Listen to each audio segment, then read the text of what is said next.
Bonjour à tous et bienvenue dans cette nouvelle vidéo de déballage de boîtes pour Horror Arkham le JCE. On continue les cartes mystiques du cycle La Cité Engloutie. On est à l'avant-dernière vidéo sur cette classe et on va faire 4 cartes. Et ben les 4 cartes, les 4 de niveau 2. Parce que pour certaines ça ira assez vite. Alors, dans la boîte La Conspiration d'Innsmouth, on avait eu la canne épée de niveau 0. Un soutien qui coûte 2, qui occupe un emplacement de main, trait, objet, relique, arme, corps à corps, coût 2 ressources. Ah, je viens de penser encore un truc. Jouer la canne épée ne provoque pas d'attaque d'opportunité. Réaction, après que la canne épée est entrée en jeu, déclenchez immédiatement sa capacité d'action sans en payer le coût. Action, incliner la canne épée, combattre, échapper à. Vous avez le droit d'utiliser votre volonté à la place de votre force ou de votre agilité pour cette attaque ou tentative d'évasion. Dans cette boîte, on a la version de niveau 2. Alors, un icône d'agilité en plus, les mêmes traits, le même coup, elle est maintenant rapide, et en plus elle a réaction après que la canne épée est entrée en jeu, vous avez le droit d'infliger un dégât à un ennemi engagé avec vous. Déclenchez immédiatement la capacité d'action ci-dessous sans en payer le coût. Et c'est la même chose, sauf qu'on a en plus un +1 à sa valeur de compétence pour le test. Ah, j'ai oublié de charger mes onglets. Donc, première chose, ça a beaucoup de traits. C'est un objet, c'est une relique et c'est une arme. Donc il va y avoir un certain nombre de cartes pour la tutorer, se préparer au pire vu que c'est une arme, le sac à dos vu que c'est un objet, et le docteur Eli Horowitz vu que c'est une relique. Également Wheaton Green vu que c'est une relique. Et Wheaton Green de niveau 2, elle vous booste votre volonté une fois que vous avez une relique en jeu. Donc elle vous aide à utiliser la canne épée. Alors ça occupe un emplacement de main, les mystiques, ils ont beaucoup de choses qui utilisent des emplacements de main. Pour moi, la carte que j'utilise le plus fréquemment, c'est le symbole magique de niveau 3. Rapide, vous avez un emplacement d'arcane supplémentaire qui ne peut être utilisé que pour contenir un soutien sort ou rituel. Donc schématiquement, vous échangez un emplacement de main contre un emplacement d'arcane. Réaction, après que vous avez activé une capacité d'action sur un soutien sort ou rituel, inclinez le symbole magique, activez une capacité d'action sur un soutien sort ou rituel différent que vous contrôlez, sans payer son coût d'action. Donc cette carte-là vous dit, tu viens d'enquêter avec 6ème sens, et sans dépenser d'action supplémentaire, enquête avec rituel de recherche, par exemple. Alors si vous jouez un deck centré sur les fatalités, il y a la serpe de cérémonie, voilà, pour combattre. Voilà. Alors, revenons-en quand même à l'effet de la carte. Donc avant, on avait une carte qu'on pouvait jouer sans se prendre d'attaque d'opportunité. Donc c'était encore une carte qui entrait dans cette logique, très utile notamment en solo.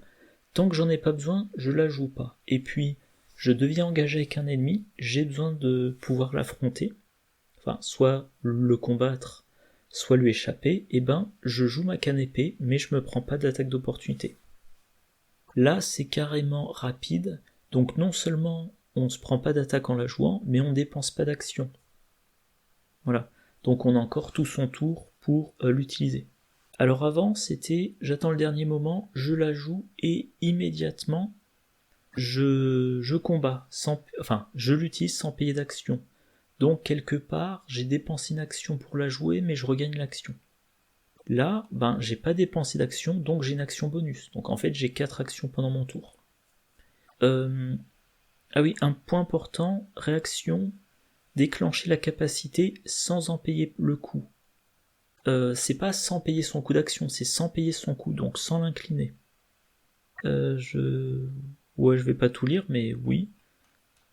Sinon, en général, il y a marqué sans payer le coût d'action. Bon. Donc en fait, la canne épée de niveau 0, première action de son tour, on la joue, on la déclenche, et ensuite on peut la déclencher une deuxième fois. Et ensuite on peut plus vu qu'elle est inclinée. Là en plus, il y a la réaction qui inflige un dégât avec un ennemi à un ennemi engagé avec soi. Alors là, pour une fois, bon, il faut que l'ennemi soit engagé avec soi. Il n'y a pas de je joue la canne épée pour tuer un engoulevent non engagé, non. Mais vous la jouez, vous faites un dégât automatiquement. Ensuite, immédiatement, vous pouvez combattre sans avoir à l'incliner, et ensuite vous pourrez recombattre. Donc même si elle n'inflige pas de dégâts supplémentaires, canne épée de niveau 2, en 2 actions réussies, et tant qu'à faire, vous testez à volonté en recevant un bonus de +1, en 2 actions, en 2 tests de volonté réussis, vous avez infligé 3 dégâts à un ennemi engagé avec vous. C'est assez efficace. Et puis la carte est très versatile, hein. C'est votre solution à la fois de combat et d'évasion. Donc encore une fois, vous jouez en solo, si vous jouez en solo, vous devez, assez logiquement, pouvoir tout faire. C'est-à-dire qu'une possibilité, c'est de dire, je prends 2 exemplaires du sort d'enquête, 2 exemplaires du sort de combat, 2 exemplaires du sort d'évasion, j'utilise symbole magique, comme ça je peux avoir un exemplaire de chaque sort en jeu, mais si j'ai plus de charge sur mon sort d'évasion, les ennemis, il faut que je les combatte. Et là, vous pouvez vous dire, je mets...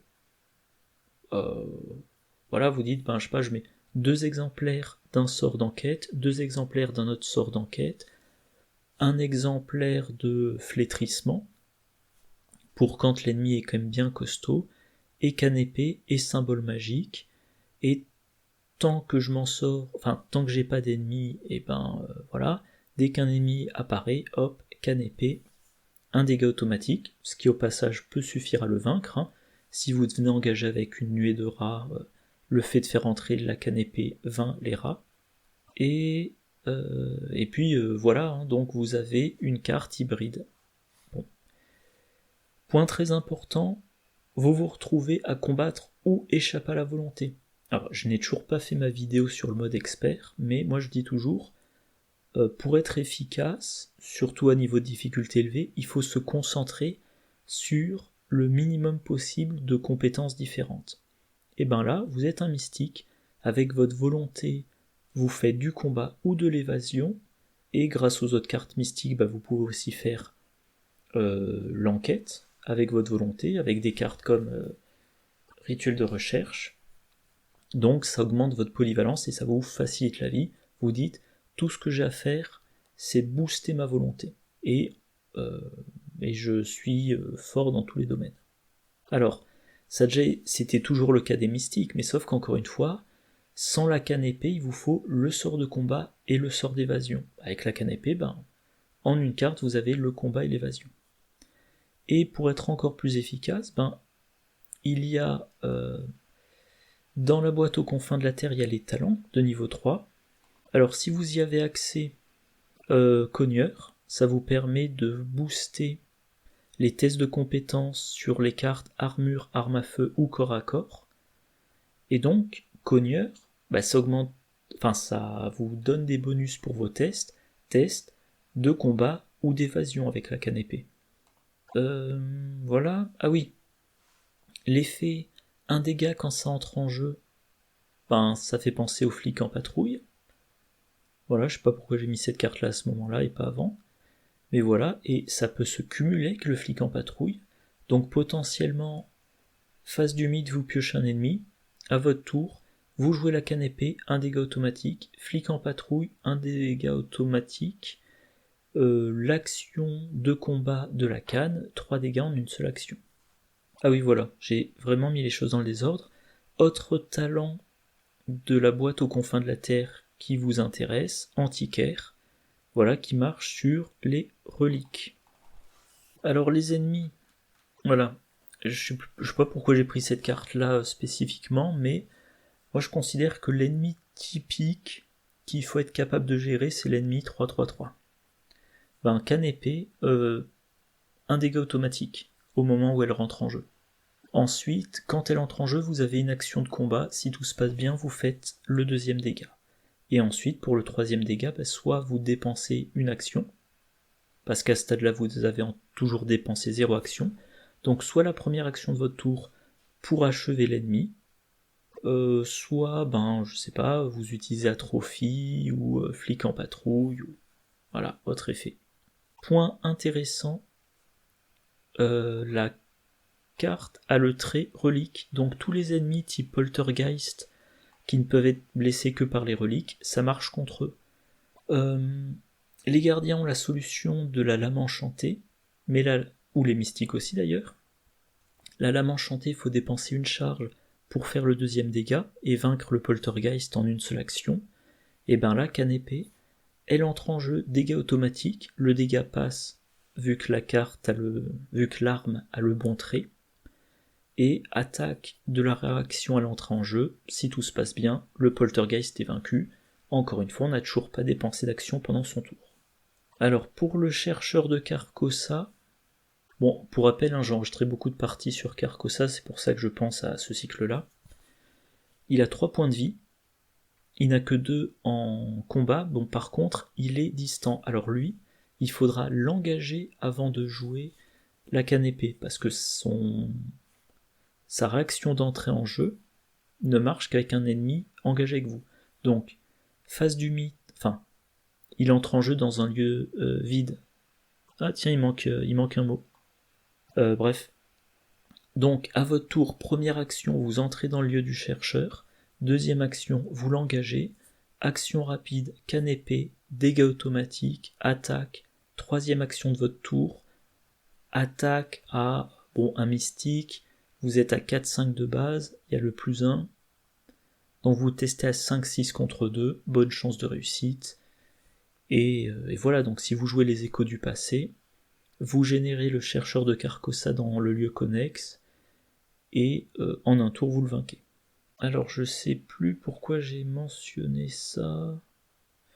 Oui, si vous jouez la civilisation oubliée, ça va être très intéressant d'avoir une carte qui vous aide à vous échapper, et en même temps, de temps en temps, il y a un ennemi, il n'a pas de point de vengeance, et il est chasseur, il faut le vaincre, la canne épée vous aide aussi.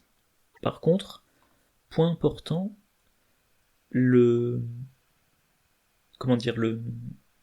gros intérêt de la canne épée, c'est quand elle entre en jeu, surtout celle de niveau 2. Parce que, encore une fois, le dégât automatique plus l'attaque qui ne coûte pas d'action, ça fait, si tout se passe bien, si vous réussissez votre test si tout se passe bien, vous avez 2 dégâts infligés à un ennemi avant d'avoir dépensé votre première action de votre tour. La première action de votre tour. Et évidemment, si vous avez des cartes pour booster l'attaque, si vous avez coup vicieux ou coup vicieux de niveau 2, ou... comment s'appelle cette carte-là? Pas fort à bras, mais force brute, brute force, je sais plus. Bon. Vous pouvez augmenter encore d'un les dégâts, mais une fois que la canne épée est en jeu, vous n'avez plus que cet effet-là. C'est-à-dire, pour une action, je l'incline, je combats pour faire un dégât, ou je fais une tentative d'évasion. Et après que ça a été incliné, je peux plus l'utiliser. Donc si je suis engagé avec plusieurs ennemis, ou si je rate mon premier test, je suis embêté. C'est pour ça que une carte très intéressante, c'est le tour de passe-passe. Ça coûte 1, rapide à jouer uniquement lors de votre tour. Mettez en jeu un soutien objet de votre main. À la fin de votre tour, si ce soutien est toujours en jeu, renvoyez-le dans votre main. Et si vous jouez avec les tabous, c'est un objet de niveau 0 à 3. Donc la canne épée est concernée. Et ça me fait penser à un investigateur, Dexter, Drake. Voilà, donc le point important de tour de passe-passe, vous avez besoin de la canne épée, vous la faites entrer en jeu, vous bénéficiez de l'intérêt de l'avoir faite entrer en jeu. Donc, si tout se passe bien, 3 dégâts à l'issue de la première action de votre tour. Fin de votre tour, elle remonte dans votre main et vous la rejouerez plus tard. Donc 2 copies de tour de passe-passe, c'est 4, on va dire, super utilisation de la canne épée. Et Dexter Drake, il a accès aux 2 cartes. Et... ah oui, pardon, c'est avec sa carte signature. Sa carte signature, sens du spectacle, réaction, après qu'un soutien est entré en jeu sous votre contrôle, jusqu'à la fin du round, vous gagnez +2 à chacune de vos compétences tant que vous résolvez une capacité déclenchée de ce soutien. Donc, tour de... Oula, qu'est-ce qu'il m'a fait? Ah, j'ai pas cliqué au bon endroit. Donc, tour de passe-passe, je fais entrer la canne épée en jeu. Encore une fois, dégâts automatiques. Puis je combats, grâce à Sens du spectacle, j'ai un +2. J'ai le +1 de la canne épée. J'ai Dexter qui a déjà 5. Évidemment, j'ai potentiellement des bonus passifs, mais déjà là, je fais mon test de combat ou d'évasion avec une valeur de compétence de 8. Je peux le réutiliser. Je peux réutiliser la canne épée. De nouveau avec 8. Fin du tour, ça remonte dans ma main, et plus tard, je la rejoue. Voilà. Et tout à l'heure, je pensais la carte blessure grave chez les gardiens. Rapide, à jouer après que vous avez attaqué avec succès un ennemi non élite en ayant utilisé un soutien corps à corps. Attachez blessure grave à l'ennemi attaqué. Forcez, à la fin du round, infliger un dégât à l'ennemi attaché. Alors là, c'est peut-être un petit peu tordu. Donc, la canne épée entre en jeu, vous infligez un dégât. Ce n'est pas un dégât d'attaque, donc vous ne pouvez pas attacher blessure grave tout de suite. Maintenant, avec la réaction de la canne épée, vous attaquez. Si vous réussissez, vous avez attaqué avec succès. Alors il faut que l'ennemi soit non élite. Comme vous avez réussi votre attaque, vous lui avez infligé un dégât. C'est le deuxième. Vous jouez blessure grave. La canne épée est toujours redressée, donc action, vous faites une évasion. L'ennemi est incliné dans votre lieu, il a blessure grave qui lui est attachée. Deuxième action, je sais pas, par exemple, vous enquêtez dans votre lieu. Troisième action, vous sortez du lieu.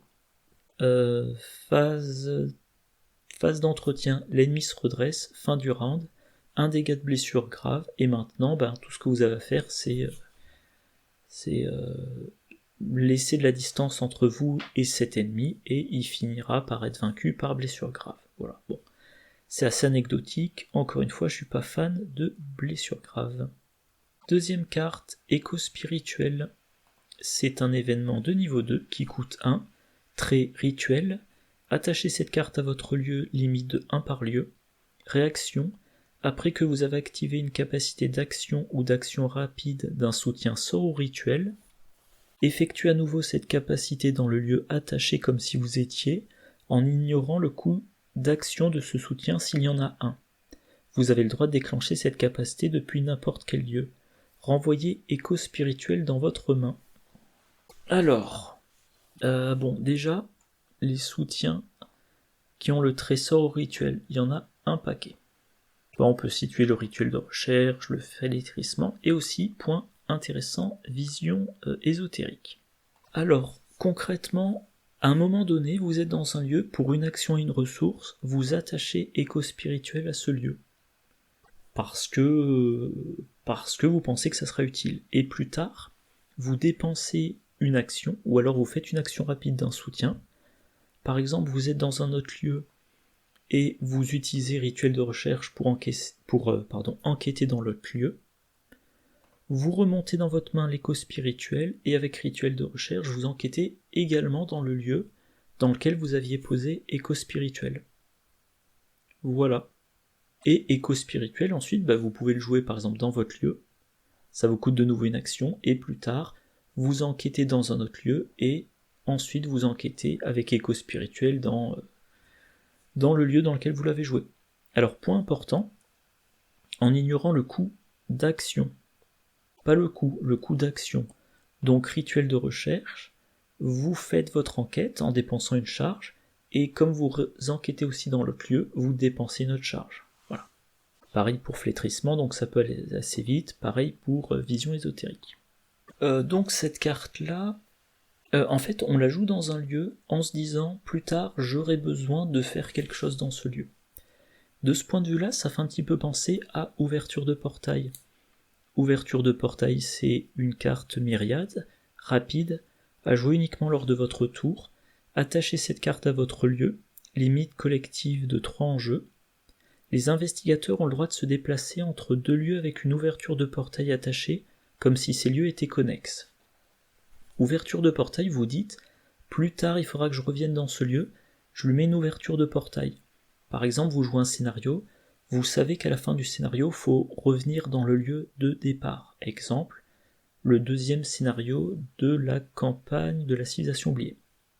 Donc, le plus tôt possible, vous mettez une ouverture de portail dans le lieu dans lequel vous voudrez revenir, et quand il est temps de revenir dans ce lieu, vous jouez une ouverture de portail dans votre lieu, et 2 lieux qui sont peut-être à 5 connexions de distance deviennent connexes. Connexes uniquement pour les investigateurs d'ailleurs. Et ben là, c'est un petit peu le même effet, vous dites, dans le lieu A, plus tard, il faudra que je fasse un truc, que je joue flétrissement, par exemple, vous savez qu'un ennemi viendra dans ce lieu, ou vous savez que des indices y seront encore ou y seront mis, donc vous savez que vous aurez besoin de jouer rituel de recherche dans ce lieu-là, vous mettez écho spirituel. Voilà. Au passage, si vous avez écho spirituel et ouverture de portail dans votre main, vous pouvez dire ah non, pardon, c'est un soutien, j'ai rien dit. Voilà, donc la carte est très difficile à commenter parce que ah oui, j'ai pas trop mentionné le coût en action. Vous dépensez une action et une ressource, mais plus tard, en réaction, vous pourrez potentiellement refaire une action, à moins que ça soit une capacité d'action rapide. Mais donc ça veut dire, à un moment donné, une action et une ressource, pour plus tard, économiser une action.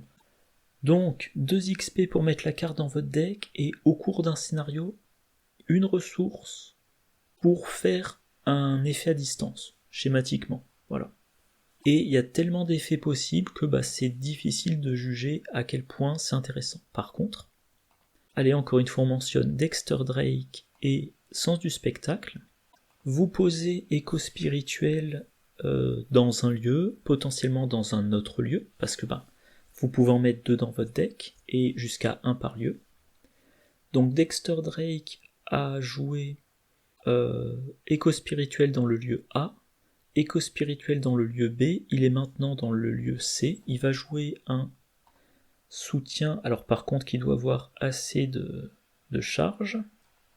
Je vais essayer d'en trouver un bon exemple. Voilà, c'est bien ce qui me semblait. Donc pendant son tour, Dexter Drake, il joue lire l'avenir. Ah, il n'y a même pas besoin d'incliner sens du spectacle. C'est génial. Donc, réaction de sens du spectacle. Maintenant, Dexter a +2 quand il utilise le divination. Donc, pour une action, lire l'avenir. Pour une action, il enquête. Il a une volonté de base de 5, le +2 de lire l'avenir, le +2 de sens du spectacle, donc il enquête à 9 contre valeur occulte. S'il réussit, il va dépenser 1 ou 2 charges. Voilà, donc pour chaque charge dépensée, un indice dans le lieu. Et ensuite, il remonte dans sa main la copie d'écho spirituel qui était dans le lieu A. Il utilise lire l'avenir dans ce lieu, il a toujours son bonus, donc il enquête toujours à 9 contre valeur occulte. Deuxième action, il réutilise lire l'avenir, puis il remonte dans sa main l'écho spirituel qui était dans le lieu B. Alors il faut qu'il compte combien de charges il peut se permettre de dépenser, mais si tout se passe bien, en 2 actions, il a fait 4 enquêtes avec 9 de valeur de compétences dans 3 lieux différents. Alors avec 6 charges, par exemple, il a pris 2 indices dans le lieu A, 2 indices dans le lieu B, 2 indices dans le lieu C. Voilà, je trouve cet effet assez intéressant. Troisième carte, alors encore une carte un petit peu bizarre et dure à juger. Transcendance, un soutien de niveau 2 qui coûte 0. Trait rituel, choisissez une autre carte investigateur dans votre collection. Jusqu'à la fin de la partie, traitez le recto de votre carte investigateur comme s'il s'agissait du recto de la carte choisie à la place, y compris vos valeurs de compétences, traits, capacités et effets du signe des anciens. Maximum 1 fois par partie. Donc vous faites un deck pour l'investigateur A, et à un moment donné dans la partie vous dites non, je veux devenir l'investigateur B, en conservant mon deck, en conservant mes cartes signatures, mes faiblesses perso, mes faiblesses de base, Voilà, tout, sauf que j'ai vraiment, c'est seulement la face avant de la carte investigateur qui change. Alors des investigateurs, bon, 91 recensés, moins les 5 qui sont en double, on va dire il y a 86 en comptant les parallèles. Ah oui, il y a les trucs spéciaux, genre corps de tiens, on va dire 80 investigateurs possibles. Donc, 80... attendez que je dise pas de bêtises. 80 investigateurs qui peuvent chacun changer en un des 79 autres. Ça fait 80 x 79, alors on arrondit, c'est 80 x 80 à peu près, donc du 6400 combinaisons. Évidemment, je vais pas toutes les commenter. Voilà, la carte est incommentable. Alors, dans les commentaires, il y en a quand même un truc qui est assez intéressant, c'est se transformer de Père Mathéo en William Yorick. Et ben, Père Mathéo, voilà, il peut avoir la carte dans son deck, et il devient maintenant William Yorick. William Yorick qui a notamment comme effet Signe des Anciens plus 2. Enfin, pardon. Premier effet, réaction, après que vous avez vaincu un ennemi, jouez un soutien depuis votre pile de défausse en payant son coût, limite une fois par round, et, Signe des Anciens plus 2, en cas de réussite, renvoyez une carte de votre pile de défausse dans votre main.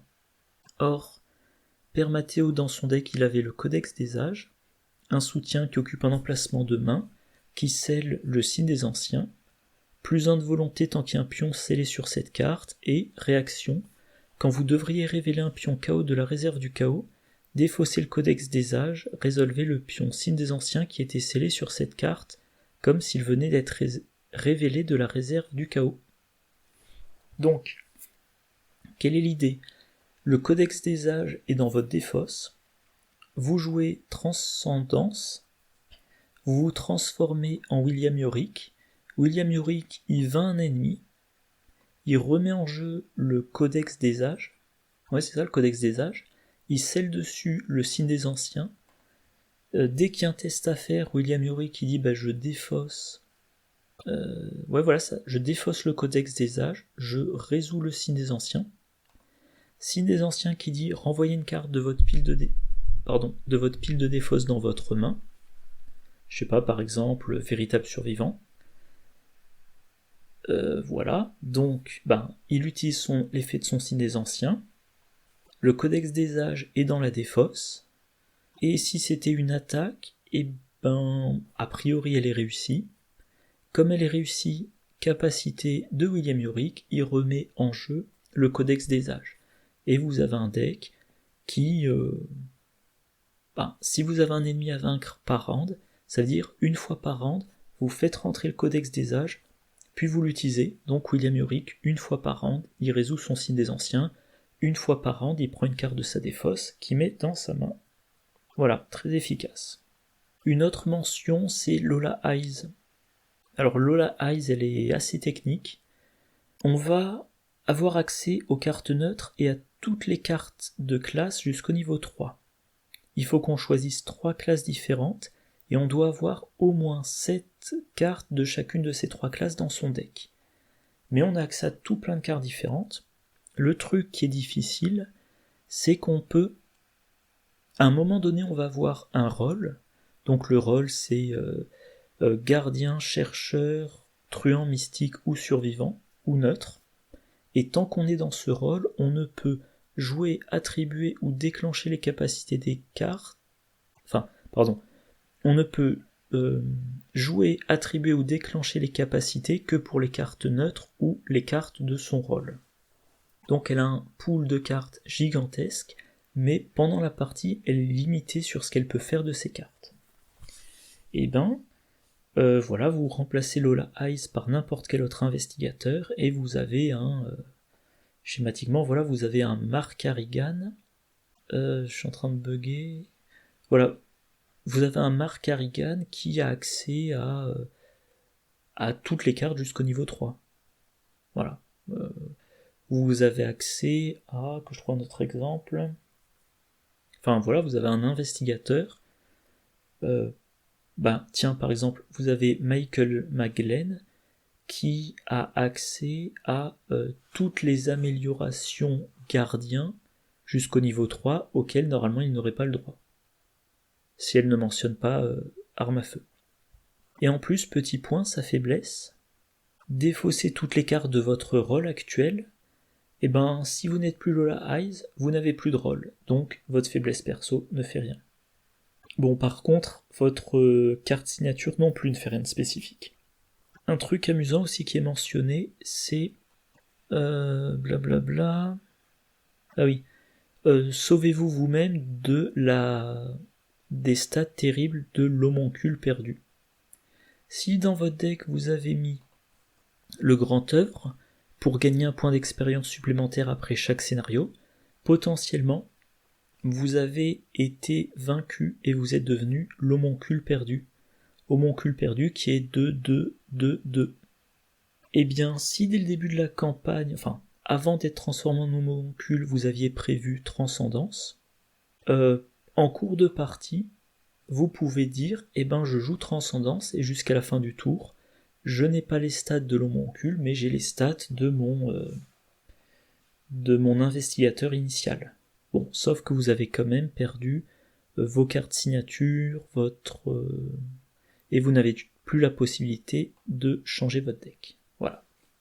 Haute mention, avec la carte Tu m'en dois une ou la carte Marché Noir, vous pouvez laisser quelqu'un d'autre jouer Transcendance. Donc vous mettez Transcendance dans votre deck pour qu'un autre investigateur de votre groupe puisse utiliser Transcendance pour lui pouvoir se changer. Voilà. Voilà, donc encore une fois, carte impossible à jauger, et on passe à la dernière carte. Dans le pack Par-delà les limites, on avait Extatique, compétence de niveau 0, un icône d'intelligence, trait entraîné. Si ce test de compétence est réussi pendant une enquête, placez une charge ou un secret sur un soutien que vous contrôlez. Maintenant on a la version de niveau 2, qui a gagné un icône libre, maximum 1 attribué par test de compétence. Si ce test de compétence est réussi pendant une enquête, placez jusqu'à 3 charges et ou secrets sur des soutiens contrôlés par des investigateurs dans votre lieu. Alors, ça le trait entraîné, ça se tuteur avec la perfection vient de l'entraînement. Ok. Chez les mystiques, alors, dans quel ordre Ah oui, point important, j'ai dit, il y a un icône libre de plus, et ça c'est extrêmement significatif. Extatique de niveau 0, ça ne peut s'attribuer qu'à un test d'intelligence. Donc vous avez un mystique assez classique, il enquête avec le rituel de recherche, il ne peut pas attribuer extatique de niveau 0. Mais il peut attribuer extatique de niveau 2, et ça lui donnera un +1. Par contre, s'il enquête avec son intelligence, ça lui donnera un +2. Donc déjà, point important, ça marchera donc extatique de niveau 2 lors de tous les tests d'enquête sur tous les soutiens mystiques. Voilà.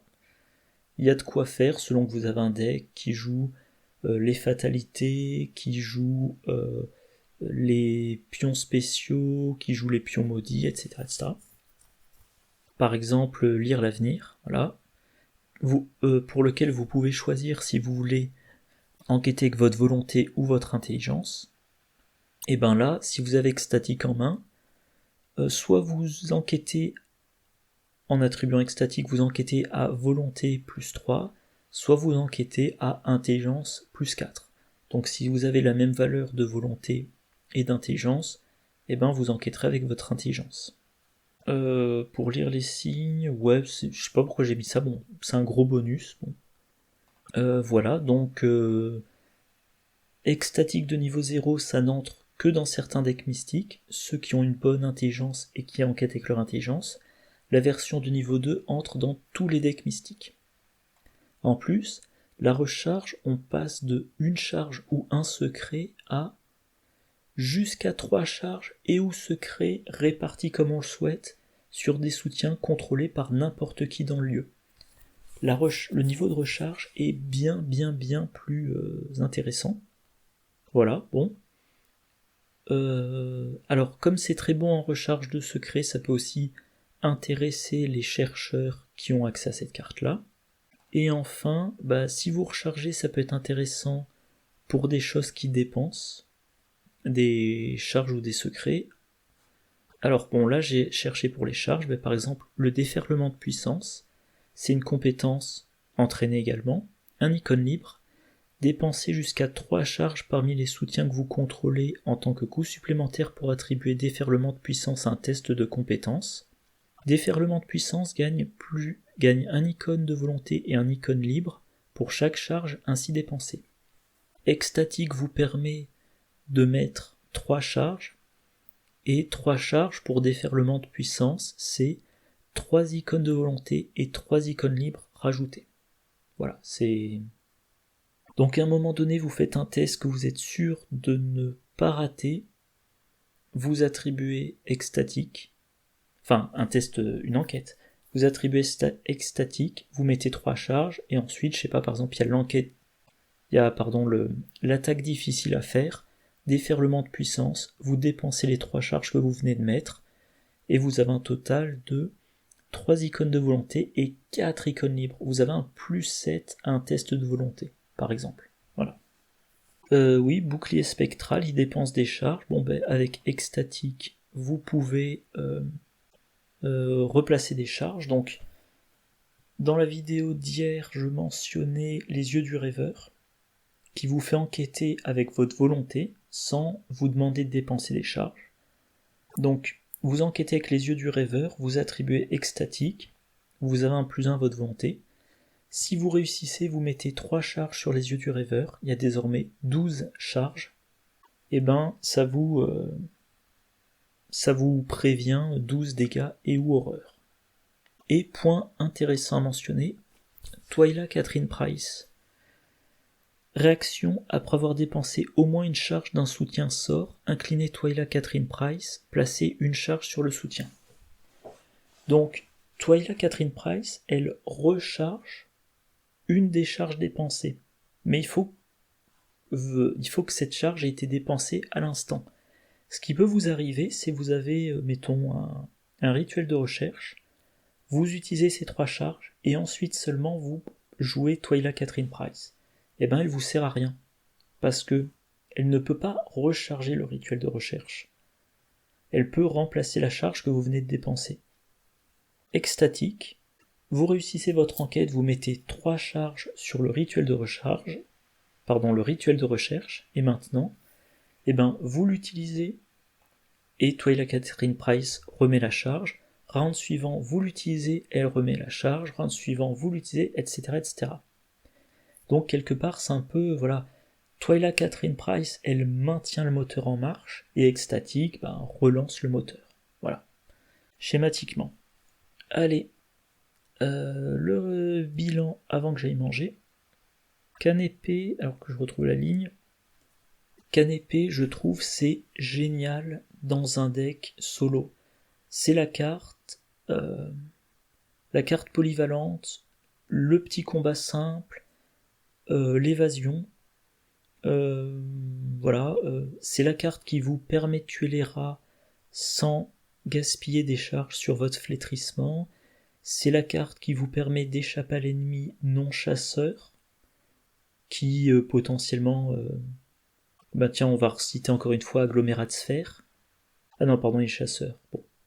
Enfin bref, vous avez un ennemi, il est pas chasseur, il a beaucoup de points de vie, vous lui échappez, vous vous barrez de votre lieu et il vous gêne pas. Voilà, très polyvalent, très efficace, très bon pour la civilisation oubliée, très bon pour Dexter Drake. L'idéal, alors... Ah oui, c'est vrai, j'ai pas mentionné, mais si vous mettez ça dans un deck biclassé survivant, vous avez tous les effets avec récup.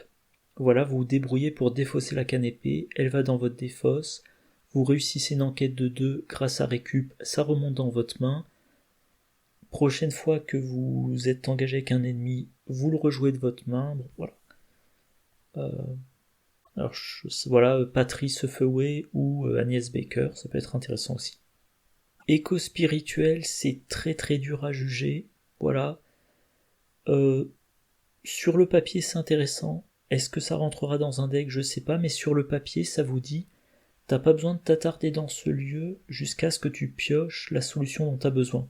tu mets écho spirituel, tu sors du lieu, et quand tu auras la solution en jeu, par exemple ton rituel de recherche, tu utilises la solution dans ton lieu, et grâce à écho spirituel, tu l'utilises aussi dans l'autre lieu. Voilà. Très intéressant sur le papier, potentiellement plein de combos. Bon, il faudra voir si on trouve la place dans les decks. Transcendance, une carte fun que moi je ne jouerai vraisemblablement jamais. Sauf si une fois je trouve une idée de deck complètement déjantée. Parce que, encore une fois, moi je fais un deck pour jouer le deck. C'est pour ça que je n'aime pas Dunwich pour les effets de meule, voilà. Mon deck est meulé, ça veut dire que j'ai mis des cartes dans mon deck que je ne pourrais pas jouer. Bon. Le grand œuvre, il y a un petit peu le même effet. J'ai choisi un investigateur, il est transformé en homoncule, c'est pas le deck que je voulais jouer. Souvent, longtemps j'ai fait quand un de mes investigateurs est vaincu dans une campagne, j'arrête la campagne encore une fois parce que j'ai prévu de faire une campagne avec un investigateur spécifique, voilà. Et là, de la même façon, je pense pas que je jouerai cette carte-là parce que si je fais un deck Permateo, c'est pour Permateo. Si je fais un deck William Yorick, c'est pour William Yorick, etc., etc. Sauf si un jour j'ai une idée de combo complètement dégénéré, mais peu probable. Extatique de niveau 2. Alors moi, j'adore Extatique parce que, ça donne des secrets. Enfin, la version de niveau 0 donne un secret, ce qui est intéressant dans un certain nombre de decks. Ça a le trait entraîné, donc ça peut être utilisé 2 fois grâce à la perfection qui vient de l'entraînement. Mais il y a la restriction, soit ça va dans un deck de chercheur qui a accès à Extatique de niveau 0, soit ça va dans un deck de mystique qui a au minimum 4 en intelligence pour enquêter avec son intelligence. Et Extatique de niveau 2, cet inconvénient il disparaît et son efficacité est fortement augmentée. Donc maintenant je pense qu'Extatique de niveau 2, ça entre dans à peu près tous les decks mystiques qui font de l'enquête et qui ont des soutiens avec des charges. Voilà. Bon c'est tout pour cette vidéo. Demain on fait les 3 dernières cartes de cette classe, et puis la semaine prochaine, on passe aux classes survivantes. D'ici là, je vous souhaite une bonne journée, une bonne soirée, de bonnes parties, et je vous dis à la prochaine. Au revoir.